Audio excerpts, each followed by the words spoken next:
36-шы сұрақ. Машинаның дөңгелегінің диаметрі 50 сантиметр. Дөңгелек 200 айналым жасаса, машина қанша шақырымды жүріп өтеді? Енді қараңыз, мына жақта бізде машинаның дөңгелегі берілген, және оның диаметрі 50 сантиметрге тең. Диаметр дегеніміз, ол егер осындай дөңгелегіміз болса, ол дөңгелектің бір шетінен ортасы бойынша екінші шетіне дейін арақашықтығы. Сонда мына арақашықтықты біз диаметр деп атаймыз. Оны былай жазсақ болады, былай жазсақ болады, бірақ ол бәрібір диаметр болады. Ол осы нүктеден ортасынан екінші нүктеге дейін арақашықтық. Сонда мына жерде бізде 50 сантиметр.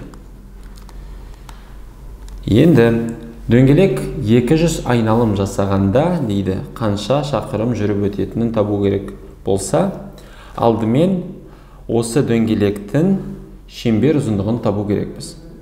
Басқаша айтқанда, дөңгелек, мысалы, осы жерде тұрады.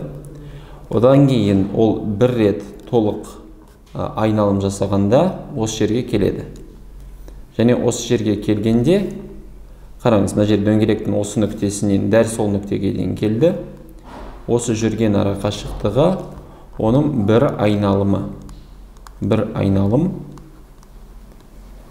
ол шеңбердің ұзындығына тең сан болады. Сонда, егер ол шеңбердің ұзындығына тең сан болса, алдымен осы дөңгелектің шеңбер ұзындығын табамыз, немесе бір айналымның ұзындығын. Сонда, қараңыз, шеңбер ұзындығының формуласы бізде 2 көбейтілген пи көбейтілген радиус, немесе басқаша айтқанда 2 және радиус бізде ол диаметр деп атайды. Өйткені радиус ол ортасынан бір шетіне дейін арақашықтық, мына жерде радиус және мына жерде радиус.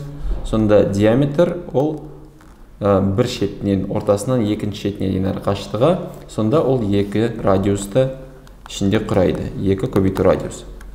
Сонда мына жерде осы формуланы басқаша жазғанда пи көбейту диаметр дейді.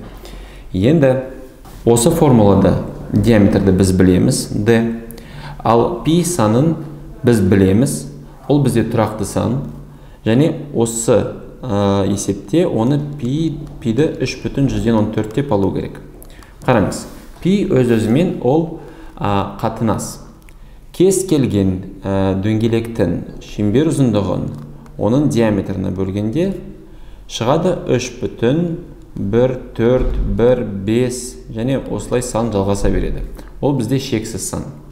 Сол үшін сан шексіз болғандықтан, оны жуықтап алғанда, жүздік үлеске жуықтағанда 3,14 деп алады.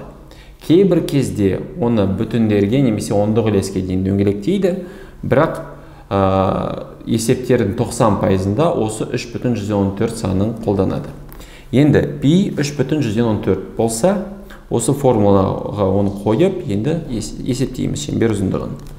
3,14 көбейтілген диаметр ол 50 сантиметр.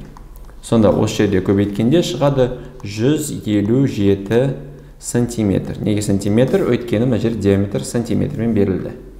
Енді қараңыз, шеңбер ұзындығын біз таптық 157 сантиметр. Ол дегеніміз, осы дөңгелегіміз бір айналым жасағанда, оның өткен арақашықтығы 157 сантиметрге тең болады. Ал дөңгелек 200 айналым жасаса, онда арақашықтық қандай болады? Оны табу үшін осы айналымдар санын 200-ді бір айналымның ұзындығына көбейту керек. Сонда 200-ді көбейтеміз 157-ге. Осы жерде ыңғайлы көбейту үшін 157-ді 2-ге көбейтесіңдер. Шығады 314.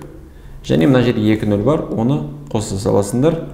Шығады 31400 сантиметр. Бірақ өмірдегі арақашықтықты сантиметрмен өлшемейміз осы жердегі. Өйткені арақашықтық үлкен. Сонда сантиметрді метрге аударғанда 2 0-ді қысқартып саламыз. Мына жерде өйткені 1 метрде 100 сантиметр. 100-ге бөлгенде 2 0 кетеді. Және жауабында мына жақта 314 метр болады. Жауаптардың ішінде А жауабы дұрыс, 314 метр дұрыс жауап.